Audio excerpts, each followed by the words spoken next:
안녕하세요. 에이지스 웨비나에 참여하여 주신 여러분, 진심으로 환영합니다. 오늘 웨비나는 치열해진 시니어 시장의 경쟁에서 어떻게 하면 고객을 잃지 않고 안정적으로 성장하는 사업을 만들어갈 수 있을지 이야기해보려 합니다. 우리나라 시니어 산업의 전망부터 앞으로의 과제와 전략까지 현장에서 바로 적용 가능한 해법을 곧 공개합니다. 잠시 후 시작하겠습니다.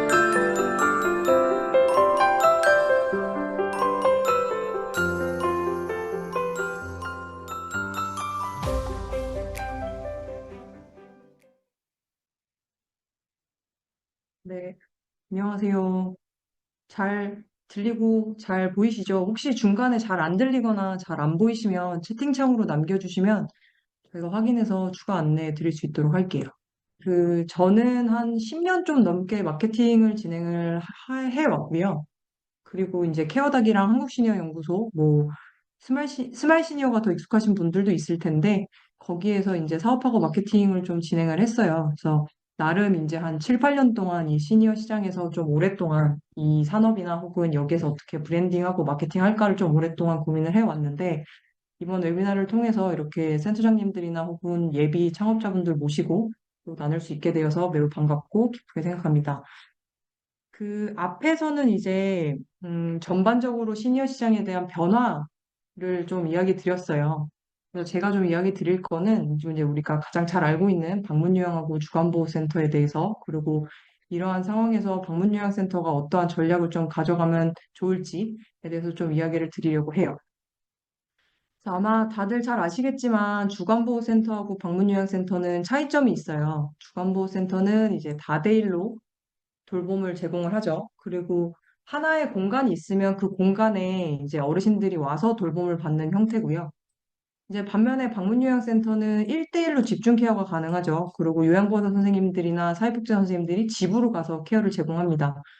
그래서 저희가 우측에 이제 강점을 좀 비교를 해놨는데 이걸 보시면 사실은 여기서도 되게 극명하게 차이가 나요. 이제 주간보호센터는 아무래도 운영의 효율성이 좋겠죠. 왜냐하면 한 공간에서 많은 분들을 한꺼번에 돌봄을 하니까. 그리고 사회 교류를 잘 할 수 있어요. 왜냐하면 다양한 어르신이 모여 있으니까 대화도 많이 할 수 있고 취미도 공유할 수 있고 하겠죠. 그리고 프로그램도 굉장히 많이 다양하게 제공을 하고 있어요. 그에 반면에 이제 방문요양센터는 저희가 이렇게 파란색으로 구분해 놨는데 방문요양센터는 가장 큰 장점이 개인 맞춤이죠. 왜냐면은 요양보 선생님들이 가서 이제 서비스를 제공하게 되니까. 그리고 하나 더는 심리적 안정일 거예요. 왜냐면은 집에서 서비스를 제공하기 때문에 어르신들이 익숙한 환경에서 돌봄을 제공하기 때문에 심리적 안정이 더 많이 드릴 수 있죠.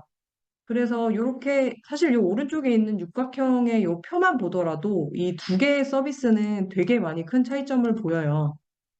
그래서 사실은 많은 이제 전문가들이 이야기하는 게 이 두 개의 서비스가 같이 이루어지면은 이제 그게 시너지가 훨씬 더 있다라고도 이야기하고, 아마 앞서 이야기 드리고 많이들 들어보셨던 통합재가라는 키워드를 정부에서 이야기하는 것도 그 이유와 일맥상통하다고 보시면 될 것 같아요. 그 다음에는 이제 주간보호센터의 한계라고 제가 주제를 좀 정해봤는데, 여기는 이제 주간보호센터를 실질적으로 이용하셨던 이용자분들이 말씀을 주신 거예요. 첫 번째로 보면은 이제 저희가 그런 내용들을 이제 설문지랑 조사한 내용들을 좀 정리해 놓은 거고요. 이제 맞춤형 관리가 어렵다라는 이야기를 가장 많이 주세요. 근데 뭐 82.5%가 이제 보면은 동일 프로그램을 운영을 하고 있고, 아무래도 단체로 뭔가의 프로그램을 제공하다 보니까 획일적인 프로그램이고 맞춤형이 좀 어렵다라는 거는 이제 보호자들이나 혹은 수급자들도 좀 느끼시는 것 같고요.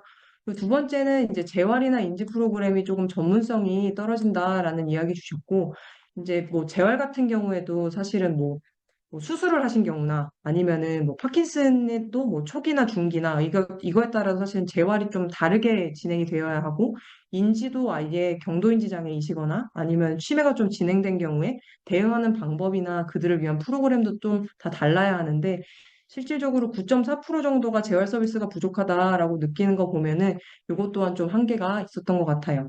그리고 세 번째는 이제 기능 개선의 효과에 한계가 있었다라고 이야기 주셨는데, 이제 저도 사실은 사회복지나 이거 실습할 때 주간보호센터에서 진행을 했어요. 근데 아무래도 단체로 하다 보니까 예를 들면 식사를 하실 때도 이 어르신이 식사하시다가 좀 한 어르신이 늦으면은 그 어르신의 식사를 좀 더 챙겨드려서 이제 속도를 다 맞춰야 되니까 그러니까 일상생활에서 조금 계속 도와드리는 부분이 생길 수밖에 없더라고요. 뭐 운동 프로그램을 진행을 하더라도 같이 끝나야 다음 프로그램이 진행되니까 조금 더 이제 독려하거나 도와드리거나 하는데 이렇게 되면 결론적으로는 일상생활의 의존도가 증가하죠. 그러니까 예를 들면 어르신들은 이제 그 잔존 기능을 계속 유지하는 게 중요한데 그게 좀 많이 떨어지고 있다라고 보호자들도 이야기 주셨고요. 그에 따라서 이제 인지 점수, 우울 지수, 운동 능력 이런 거에도 사실은 주간보호센터를 가도 유의미한 차이가 없었다라고 이야기를 주셨다고 해요. 근데 뭐 사실 사회성을 키우거나 외로움을 더하거나 하는 데에는 주간보호센터가 당연히 너무 좋은 서비스인데 근데 이제 집단으로 프로그램이 제공되는 만큼 단점도 분명히 있다라고 보실 수 있을 것 같습니다. 근데 그럼에 불구하고 이제 주간보호센터가 많이 생겨요. 많이 생기고 심지어 이제 앞에 이야기 드렸던 대기업들도 되게 많이 진출을 하고 프랜차이즈로 되게 많이 생기죠. 그러다 보니까 저희도 이제 컨설팅을 하다 보면은 주간보호센터를 먼저 해볼까요? 하시는 경우도 있고, 이제 방문요양센터를 운영하셨던 분들 중에 이제 그 방문요양센터가 이제 어느 정도 인원이 차면은 이제 그 인원에 따라서 이제 뭐 이거를 제공하고 싶다, 뭐 아니면 주간보호센터 해보고 싶다, 뭐 이런 식으로 말씀을 주시는데 그때 좀 잘 보셔야 되는 게 뭐냐면은 예전에는 사실은 30인, 25인 뭐 요 정도 규모가 많았어요. 근데 이제 대기업이 진출함에 따라서 50인 이상의 수가 많아져요. 50인 더 많게는 100인까지 막 80인, 90인, 100인까지 막 이렇게 되게 대형화되고 있어요. 센터들이. 이제 그러다 보니까 어떻게 돼요? 월세도 되게 많이 올라가고 그리고 또 대기업이 들어오면서 인테리어 요 비용이 되게 많이 증가했어요. 그래서 최근에 나온 자료들을 보면은 평당 150만 원에서 200만 원 정도씩은 잡아야 된다라고 이야기 주시더라고요. 그럼 이제 우리가 대기업이랑 경쟁을 하려면은 50인 이상 하려면은 일단은 사이즈가 커져야 되고 그만큼 인테리어랑 리모델링도 많이 들 텐데 그럼 초기 창업 비용이 대충 6억 정도 예상하셔야 돼요. 그리고 이 초기 창업 비용만 드는 게 아니라 예를 들면 우리가 문을 딱 열었어요. 문을 딱 열었다고 수급자가 바로 우르르 기다렸다 오지 않죠. 그럼 우리가 운영 자금을 어느 정도 비축을 해놔야 돼요. 왜냐면 그때까지 홍보도 하고 마케팅도 하고 해야 하니까. 근데 이거의 기간을 한 3개월에서 6개월 정도로 잡는다 치면은 이제 제가 3개월로 잡았을 때 이제 보이는 게 1억 3천만 원 정도 되거든요. 그럼 이제 이 비용만 사실은 더해도 7억이 넘어요. 근데 이 운영 비용 안에 사실은 주간보호센터는 인력 요건 안에 필수로 계속 유지해야 되는 인력들이 있어요. 그러면은 수급자가 없어도 계속 내가 전기비 내듯이 인건비를 계속 지출을 해야 되는 상황이에요. 그럼 벌써 저희가 여기 나와 있는 표에만 봐도 7억 3천인데 여기에 뭐 월세가 좀 더 높거나 아니면 인건비가 좀 더 들어간다 치면은 뭐 10억까지도 생각하셔야 된다라는 이야기들 많이 드리고 있어요. 그래서 주간보호센터도 당연히 좋은데 이제 신규로 이제 하시는 분들은 어쨌든 초기에 투자되는 자본도 많고 그 이후에 계속 들어야 되는 비용이 많으니까 좀 신중하게 생각하셔라 라고 이야기들 좀 드리고 있어요. 그리고 계속 이야기 드리지만 대기업이 등장했죠. 대기업이 등장해서 여기 보면 KDB도 있고 KB도 있고 신한도 있고 대교도 있어요.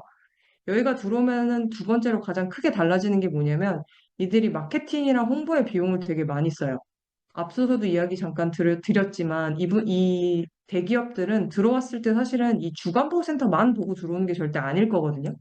이제 그렇게 되면은 뭐 내 보험하고 연계하거나 아니면은 은행 상품하고 연계하거나 막 이런 것까지도 고려하기 때문에 되게 전국적으로 홍보를 하고 전국적으로 이거를 제공을 하려고 되게 노력할 수밖에 없어요. 그러면 저희가 만약에 소규모의 센터로 개인이 진행한다 하면은 이들하고 견주어서 떨어지지 않도록 마케팅 전략을 세우거나 아니면 전국의 홍보망을 맞을 수 있도록 마케팅 비용을 태워야 되는 상황이 계속 벌어지는 거예요. 그리고 하나 더는 여기 지금 아마 PC를 보시는 분들 잘 보이실 텐데 여기 보면은 KDB 생명 뒤에 요 뒤쪽에 보면 여기가 산이에요. 그래서 사실 예전에는 주간보호센터가 뭐 이렇게 지나가다가 많이들 보셨겠지만 상가 안에 있었어요. 상가 안에 2, 3층, 3, 4층 이렇게 쓰시는 경우가 많은데 그때는 사실은 뭐 채광 뭐 이런 거 상관없이 그냥 어르신들이 잘 머물다 가면 되는 장소인데 이렇게 대기업의 자본이 들어오면서 KDB에서 지금 광고 홍보를 어떻게 하냐면 여기에서 커피 드세요. 여기서 식사하세요. 여기서 힐링 타임 보내세요. 막 이런 식으로 홍보한단 말이에요. 조격기 갖다 놓고. 그럼 이제부터 중요해지는 건 여기 이미지들 다 보면 아시겠지만 여기가 다 되게 시설이 되게 좋고 채광도 좋고 되게 좋은 위치에 다 선점해 있어요. 그러면은 이분들하고 또 경쟁하려면 또 이만큼의 비용에 이만큼의 좋은 데로 가야 되는 거죠. 그리고 제가 아시는 분 중에 한 분이 여기 대기업에서 운영하는 센터에서 지금 근무하고 계시는데 그분은 전단지 안 돌리고 가만히 있어도 그냥 매일매일 상담하시느라 너무 정신이 없으시대요. 상담만 하느라도 정신이 없으시대요. 그러니까 대기업이 이렇게 들어오게 되면 사실 보호자 입장에서는 대기업이 하는 데고 좋은 데고 시설도 좋고 뭐 햇빛도 잘 들고 뭐 이러면은 사실 엄청난 메리트라고 보일 수 있겠죠. 자, 앞에서 이제 대기업이 들어오고 있다. 우리 돈 많이 써야 된다. 주간보 해야 되나 말아야 되나 막 이런 이야기들 드렸는데 사실은 이 흐름을 보면은 방문요양센터에 좋은 이야기도 있어요. 그러니까 예를 들면 2022년에랑 2024년에 저희가 수급자 평균 증가수를 한번 정리해 봤어요. 근데 이제 전체 인정자 수를 보면은 이제 6%죠. 전체 인정자 6%인데 1, 2등급은 3% 정도밖에 안 늘었어요. 그래서 저희가 주목해야 될 거는 요 3, 4등급이에요. 왜냐면은 재가요양센터는 대부분 3, 4등급에서 많이 이용을 하니까. 그래서 여기 오른쪽 표 보시면 3등급 같은 경우에는 20%대로 계속 유지가 돼요. 근데 저희가 가장 주목해야 될 건 요 빨간색으로 표기된 4등급이에요. 4등급은 보시면 우상향하죠. 거의 모든 등급 중에 유일하게 우상향하고 있다고 보시면 되는데 이게 이제 노인의 인구가 많아지지만 노인의 인구가 많아짐에 따라서 기대 수명이 되게 많이 늘었잖아요. 그러다 보니까 이 나이 드신 분들이 사실 건강하신 거예요. 어느 정도의 도움은 필요하지만 집에서 머물면서 우리가 도움을 받고 관리를 잘하면 되는 분들이 점점 늘고 있고 실질적으로 이분들에 대한 등급도 많이 내주고 있다라고 보면 되는데 요분들이 사실 저희가 방문요양센터나 주간보호가 요 3, 4등급의 어르신들을 잘 관리를 해드려야 이분들이 1, 2등급으로 안 가시잖아요.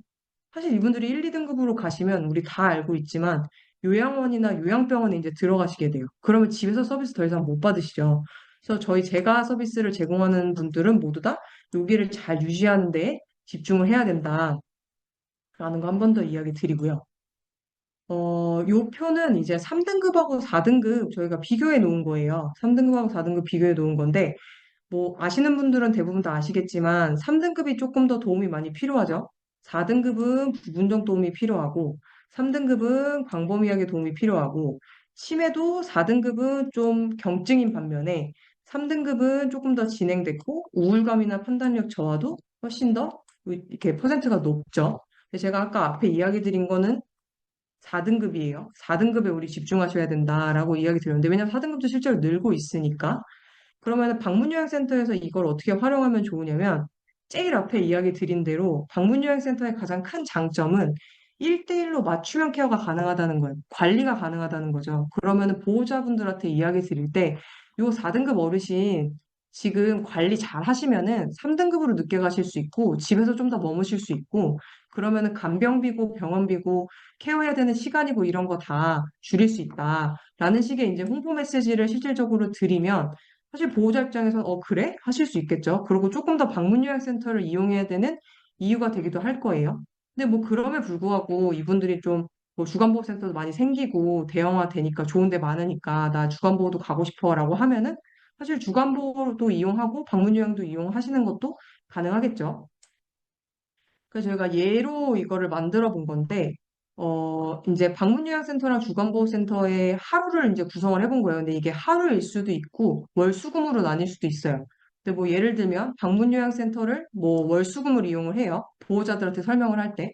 이제 일상생활의 지원이랑 뭐 우리가 제공해야 되는 관리 프로그램이랑 이런 거는 이제 월수금으로 받으시고, 주간보호에서는 뭐 화목토로 진행하세요. 라고 이렇게 결합해서 이야기할 수 있겠죠. 그래서 제가 앞에서부터 계속 이야기 드리지만 방문요양센터가 가져가야 되는 포지션이자 방문요양센터가 줘야 되는 이미지는 관리하는 곳이에요. 우리는 1대1로 가서 그분들의 어르신의 환경, 어르신의 어떠한 그 컨디션 이런 거를 계속 1대1로 관리해 드릴 수 있어요. 라는 이미지를 계속 드려야 해요. 그래서 사실 이거를 지금도 잘 쓰시는 분들도 있는데 방문요양센터랑 주간보호센터랑 같이 이용하는 경우에는 그 한도액을 20% 정도 증액해 드려요. 그래서 요거는 사실은 이렇게 되면은 주간보호센터를 지금 이용하시는 보호자분이나 수급자가 계시면은 그분들한테 요거 저희 방문요양센터 20% 증액해서 요거 조금 더 저희가 1대1로 관리해 드릴게요. 이런 것들 제공해 드릴 수 있겠죠. 그래서 이거를 어떻게 우리가 관리를 해줄 건데 라는 거를 굉장히 많이 고민을 하셨으면 좋겠고 결국에는 이게 대기업의 거대한 자본이 계속 들어오고 마케팅 인력을 이길 수 있는 거는 차별하고 어떤 식으로 우리가 계속 관리해주고 있어라는 이미지를 보호자나 수급자에게 전달을 하느냐가 사실은 가장 뾰족하게 이 싸움에서 이기실 수 있는 방법이라고 이야기 드릴 수 있을 것 같고요. 그리고 큰 강점인 맞춤형 케어를 잘 활용하셔서 이제 전문화된 재가 서비스를 통해서 앞으로도 계속 성공하는 센터로 거듭나시기를 에이지스가 같이 응원하겠습니다. 감사합니다.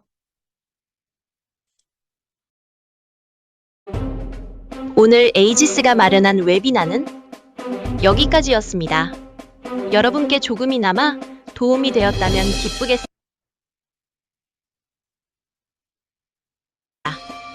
에이지스는 앞으로도 돌봄 시장의 혁신과 보호자와 종사자 모두가 행복한 전문가 중심의 돌봄을 위해 최선을 다하겠습니다.